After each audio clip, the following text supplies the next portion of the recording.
Welcome to the Newfie Air 75 V3 review video. What's up guys, Sauce here, hope your day is going well. So today we'll be taking a look at the Newfie Air 75 V3.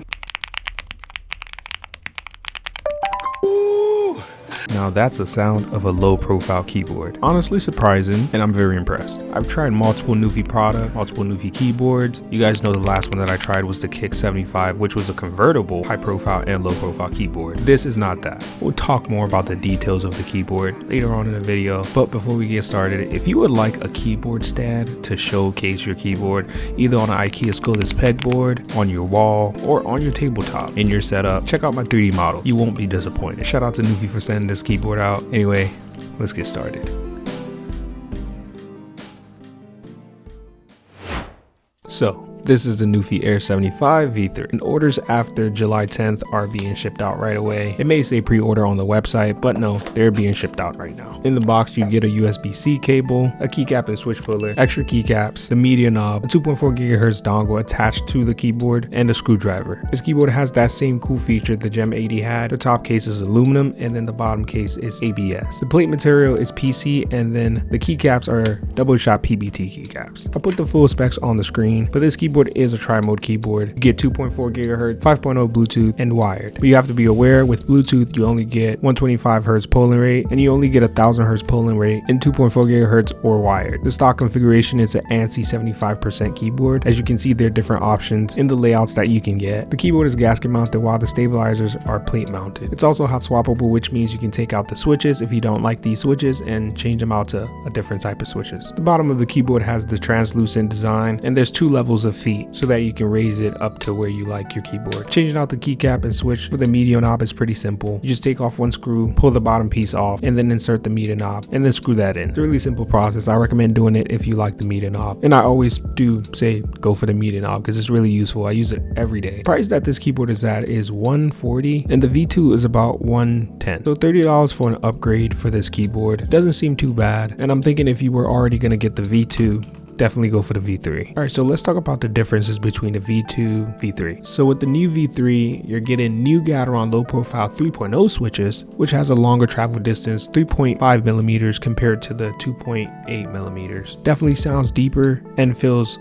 a lot better. You're also getting the swappable rotary knob, which controls your media, volume, play pause, and all that good stuff. You're getting a larger battery. You're also getting a real-time battery indicator on both the right and left side, which also makes the keyboard look better. This new version also has north-facing RGBs, which gives you better shine through and nicer looking RGB. And with this keyboard, you're also going from Newfie IO 1.0 to 2.0. There is a sound difference, and I think the V3 sounds deeper because of the switches, alongside it being gasket mounted and the foam. The keycap colors are slightly different as well, and it's also a lot faster to switch between Mac and Windows now. I honestly would recommend the Kick 75, but this one has an aluminum top piece that I think feels a lot more premium than the Kick 75, because the Kick 75 is a full plastic keyboard. This one with the aluminum top and then the media knob, it kind of beats that. The design of the keyboard is a lot nicer, but if you did want the high profile and low profile configuration, then I say go with the Kick 75. I don't think the NOS 75 is available anymore, so if you wanted a more premium version of this keyboard, I would say go with the NOS 75, but right now I think it's out of stock. So this is definitely a go-to if you're looking for a low profile keyboard, especially if you're on Mac. I mean, if you were already going to pay $100, especially for an Apple keyboard, which is crazy, I'd say definitely go with this instead. It would be $40 more, but you get a tremendously better keyboard. And this keyboard would definitely crush that keyboard any day, especially with the software customization. It looks better, types better, sounds better, feels better. Low-Free also has a really nice keyboard that they just released, so if you're looking for a low profile keyboard, definitely check that one out as well. I haven't got my hands on that, so I really can't compare it to this, but with my experience with Newfie and their products, this is definitely a thumbs up, and I definitely would recommend it.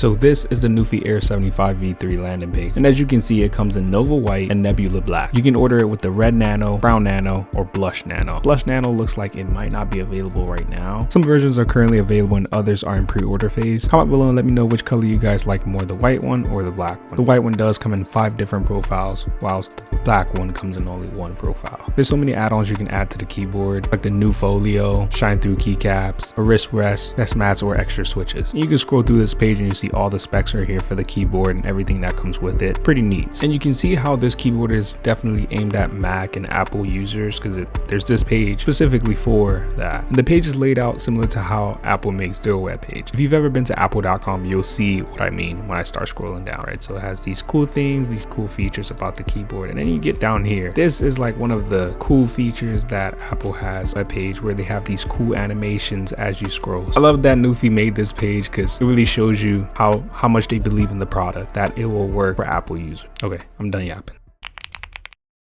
So in order to get to the software, you have to go to newfie.io, and then on this page you can see we have the Newfie IO 2.0 is available, so you can go ahead and do Newfie IO 2.0. If you're on a keyboard that has the 1.0 version, then you'd go to start the 1.0. So let's go ahead and start 2.0. And now it's asking me to plug in my keyboard, so I'm going to do that right now. Once you plug in the keyboard, it will ask you to authorize it. I've already authorized it once, so I guess it remembers that. Maybe it's saved in my cache. All right, so I have it in Windows mode and I can edit the keyboard however I can change keys to whatever I want it to be. Let me go ahead and change that back to 1. You have multiple layers of FN that you can change, so when you click the FN key, you have multiple things you can change with it. You have the advanced function on this page, you have the lighting effects on this page, you can change the backlights, you can change the light side light settings, you can change what's occurring on the keyboard. I'm gonna go ahead and do the ripple. You can create macros, record it, and then save them to each key, and then there's the mode settings. And then up here you can restore to defaults if you don't like what you saved. Down here you have the settings, and you can change things on the keyboard, how the way the keyboard functions. You can see all the different details to the keyboard that you're currently using. This is really great for Mac users because usually keyboards make softwares for the Windows version of the keyboard and never make a Mac software for the same keyboard. I love how Newfie made a website that you can go on and change everything on your keyboard, whether you're on Mac or Windows. Definitely a huge thumbs up to this software and to Newfie for making this happen. Anyway, let's get back to the video. And for my final thoughts, I do think this keyboard is really nice. Newfie usually hits the ball out the park when it comes to their product. When comparing it to the Apple Magic keyboard, which is $99, this keyboard beats it in every way. It's very compact, very durable, more premium. This keyboard comes with everything you need. Gasket mounted, has a lot of foam, tri-mode, really large battery so you can use it on the go, an interchangeable media knob, this is the first time I've seen that. I'm pretty sure other keyboards have had it before, but this is the first time I've had a keyboard that does that. The V3 is just a really nice upgrade to the V2, and I think if you are thinking about getting an Apple Magic keyboard or a low profile keyboard, something really good, I definitely would recommend this keyboard over that. I know this keyboard is also not being aimed at gamers, but it has a 1000 Hz polling rate, so if you like gaming and want to game on a low profile keyboard, this will work well for that too. Now let's go ahead and get into the sound test.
And if you made it to the end of the video, thank you so much for watching. Comment below, what do you think about the Newfie Air 75 V3? What do you think about Newfie in general? I mean, I like Newfie's products, so go ahead and comment below. Let me know what you think about Newfie. As I mentioned earlier, you can use code SAUCE for 10% off at Newfie. Also, I did release some new wallpapers, and they are animated. You can get them on my Gumroad, and I'll also put the link in the description. Make sure you like, comment, subscribe, all that good stuff, and I'll see you on the next one. Bye.